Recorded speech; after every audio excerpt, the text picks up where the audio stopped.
Hello, আসসালামু আলাইকুম বন্ধুরা। তো কেমন আছো সবাই? আশা করি ভালো আছো। তো বন্ধুরা, তোমরা যারা ভাবতেছো জেটবাজে অ্যাকাউন্ট খুলবে, তোমাদের জন্য এই ভিডিওটি।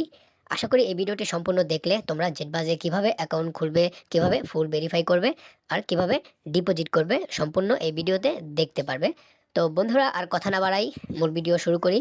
জেটবাজে অ্যাকাউন্ট খোলার জন্য তোমাদের যেটি করতে হবে, এই ভিডিওর কমেন্ট বক্সে জেটবাজ সাইটের লিঙ্ক দেওয়া থাকবে। সেখান থেকে লিঙ্কটি ওপেন করলে কমেন্ট বক্সে থাকা লিঙ্কটি ওপেন করলে আপনাদের সামনে এমন একটি পেজ ওপেন হবে অ্যাকাউন্ট খোলার জন্য। এখন আপনাদের যেটি করতে হবে, উপরে দেখতে পাচ্ছেন যে ইউজার নেমের এই ঘরটিতে আপনার নামের সাথে কয়েকটি সংখ্যা অ্যাড করে দিবেন। তারপর পাসওয়ার্ডের এই ঘরটিতে আপনার পাসওয়ার্ডটি দিবেন। এখানে খেয়াল রাখবেন পাসওয়ার্ডের প্রথম অক্ষর ইংরেজি বড় হাতের হতে হবে এবং আপনার পাসওয়ার্ডে অবশ্যই সংখ্যা থাকতে হবে। দেন দেখতে পাচ্ছেন যে তারপরে হচ্ছে কনফার্ম পাসওয়ার্ডের এই ঘরটিতে আপনি উপরে যে পাসওয়ার্ডটি দিয়েছেন কনফার্ম পাসওয়ার্ডে সেই একই পাসওয়ার্ড দিয়ে দিবেন। তারপর আপনাদের যেটি করতে হবে, দেখতে পাচ্ছেন যে কারেন্সি, যেহেতু আমরা বাংলাদেশ থেকে, তো কারেন্সিটা বিডিটি রেখে দেব। তারপর যে ঘরটি আছে ফুল নেমের এই ঘরটিতে আপনার সম্পূর্ণ নামটি বসিয়ে দেবেন। তারপর দেখছেন যে ফোন নাম্বারের এইখানে শূন্য বাদ দিয়ে আপনার পার্সোনাল নাম্বারটি দিবেন।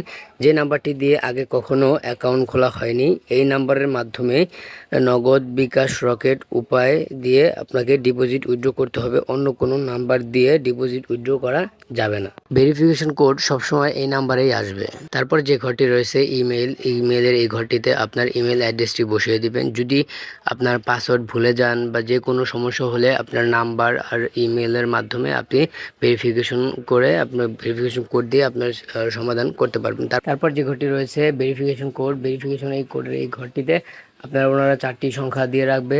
দেন ওইটা টাইপ করে বসিয়ে দিলেই হয়ে যাবে। তার আগে একটা স্ক্রিনশট দিয়ে রাখবেন কনফার্মে ক্লিক করার আগে, যাতে করে আপনার পাসওয়ার্ড ইউজার নেম ভুলে না যান।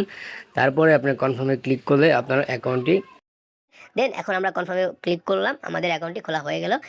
এখন আমরা হোম পেজে ক্লিক করব। দেন আমরা হোম পেজে ক্লিক করার পরে এমন একটি ইন্টারফেস চলে আসবে। এখন আমাদের কাজ হচ্ছে অ্যাকাউন্টটা সম্পূর্ণ ভেরিফাই করতে হবে, যাতে আমরা ডিপোজিট করতে পারি, উইথড্র করতে পারি। তো বন্ধুরা, এখন আমাদের যেটি করতে হবে, যেহেতু আমরা ডিপোজিট করব, সেক্ষেত্রে আমাদের অ্যাকাউন্টটি ভেরিফাই করা লাগবে। ভেরিফাই করার জন্য আমরা মাই অ্যাকাউন্টে ক্লিক করব। মাই অ্যাকাউন্টে ক্লিক করলে আমাদের সামনে এমন একটি পেজ আসবে। দেখতে পাচ্ছেন যে প্রোফাইলের নিচে পার্সোনাল ইনফরমেশন নামে একটা অপশন আছে। এখানে ক্লিক করলে এমন একটি পেজ আসবে। এখানে বলে দিছে ওরা personal information, date of birth এবং contact number, phone number verify করতে হবে। তো ফোন নাম্বার ভেরিফাইয়ের পাশে দেখতে পাচ্ছেন যে ফোন নাম্বার পাশে নট ভেরিফাই অপশন আছে। এখানে ক্লিক করলে আপনাদের এমন একটি আসবে। তারপরে আপনারা দেখতে পাচ্ছেন যে সবুজ একটা লেখা ভেরিফাই, এখানে ক্লিক করবেন। এখানে ক্লিক করলে কোম্পানি থেকে আপনাদের একটা 4 ডিজিটের কোড দিবে।